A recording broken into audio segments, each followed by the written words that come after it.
Bonsoir à vous, merci d'être là ce soir. Bonsoir. Un mot déjà parce que vous organisez des projections sur un des murs de la mairie du 3e, c'est ce soir, ce sont les portraits des otages, c'est ça? Les otages donc du Hamas, et vous allez avoir d'autres projections également dans les mairies du 7e et du 19e.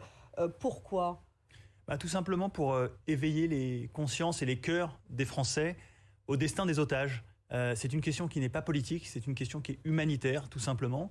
Et notre responsabilité, c'est de nous faire un peu les porteurs de ce message. Il y a aujourd'hui, dans la bande de Gaza, détenus par le Hamas, des civils qui n'ont rien demandé à personne, qui sont pour certains mineurs, dont des enfants très jeunes, 1, 2, 3 ans parfois, qui sont aujourd'hui entre les mains du Hamas et dont on demande la libération. Et donc leurs portraits vont défiler, les portraits des 220, parce que c'est ça, ou 224? Il y a effectivement les portraits des otages qui sont aujourd'hui identifiés, qui défileront projetés sur les mairies de certains arrondissements parisiens.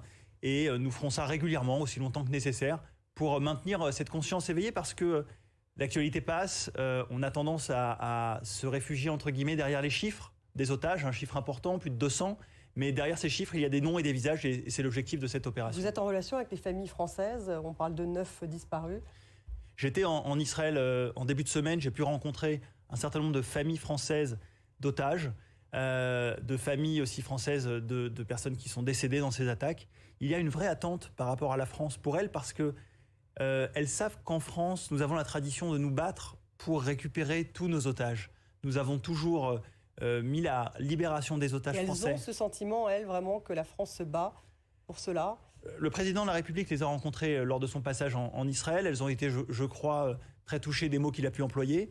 La France a des liens particuliers avec des pays comme le Qatar, avec l'Égypte, avec peut-être la Turquie aussi, qui peuvent intervenir et faire levier sur le Hamas. C'est en tout cas l'objectif, je crois, de ce genre de rencontre. Un mot sur la France, quand même, c'est important. Le ministère de l'Intérieur qui fait état de 588 actes antisémites, c'est aussi votre chiffre, j'imagine, mais il y a 336 interpellations, et cela donc depuis le 7 octobre. Donc en 15 jours, il y a eu pratiquement autant d'actes antisémites que sur un an auparavant, ce qui est quand même... Quels sont ces actes, en fait? De quoi s'agit-il? Des agressions? Écoutez, c'est très variable. Il y a des actes, si j'ose dire, les moins graves, même s'il n'y a jamais d'actes totalement anodins, des graffitis antisémites, des expressions sur les réseaux sociaux qui peuvent être très violentes, qui ne sont souvent pas comptabilisées d'ailleurs dans ces actes-là, mais également des insultes, voire des agressions physiques. Une des particularités de l'antisémitisme, c'est que c'est beaucoup moins de discrimination, mais beaucoup plus de risque d'agression. C'est une constante à travers le temps. Et ça, c'est quelque chose qui nous inquiète beaucoup, parce que l'atmosphère est inflammable. L'atmosphère, donc la communauté juive en ce moment, elle se sent en insécurité en France? Elle vit dans l'anxiété parce qu'elle sait que dès qu'il y a un conflit au Proche-Orient, il y a mécaniquement en France une recrudescence des actes antisémites. Vous savez, ça a été le cas en 2014. Il y avait eu un conflit entre le Hamas et Israël, et nous avions eu, en marge de manifestations pro-palestiniennes à Paris et à Sarcelles, des attaques de synagogues. Nous avions aussi, souvenons-nous, des terroristes de Toulouse et de l'Hypercacher qui avaient fait référence au conflit israélo-palestinien pour justifier leurs actes vis-à-vis de Français juifs. Donc c'est lié aussi à ce qui se passe là aujourd'hui, cette recrudescence, à cette guerre entre tout à fait le Hamas directement. et Israël. Il y a le lien et j'allais dire statistique, mathématique immédiat.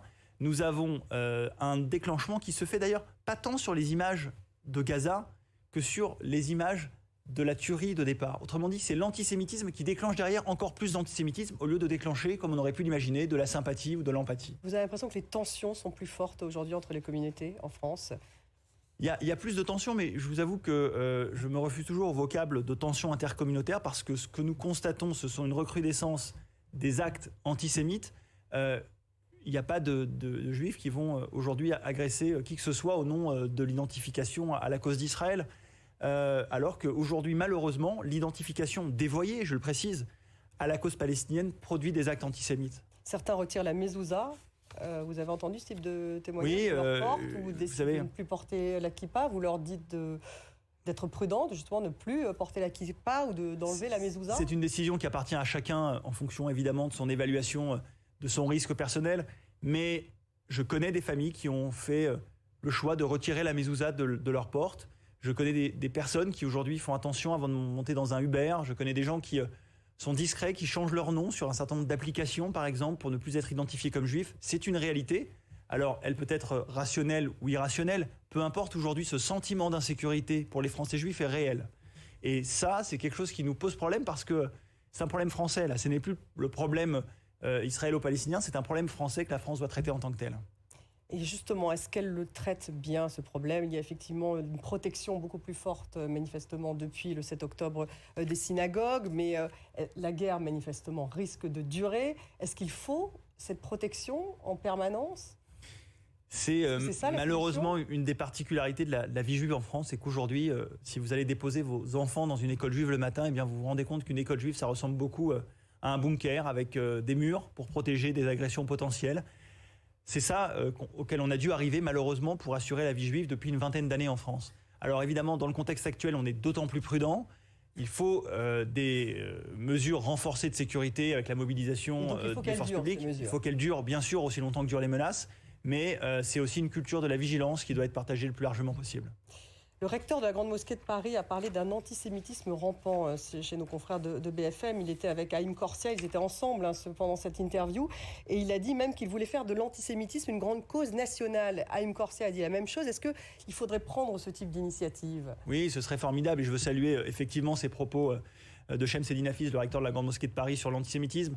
Je sais que c'est quelque chose un terrain sur lequel il est très engagé. Il y a besoin de ces paroles parce que, vous savez, beaucoup de gens s'identifient à ce qui se passe là-bas et peuvent, par le poids des images, considérer qu'attaquer des Juifs en France, c'est une manière de prendre part au combat des Palestiniens. Mais c'est évidemment faux, c'est évidemment des esprits vulnérables qui se penchent vers ce genre de comportement et on a besoin de repères et d'affirmations fortes pour couper court à ce genre d'identification. Et la République ne parvient pas à l'empêcher. La République fait beaucoup. La République n'est pas malheureusement infaillible sur la question de la sécurité, on le sait.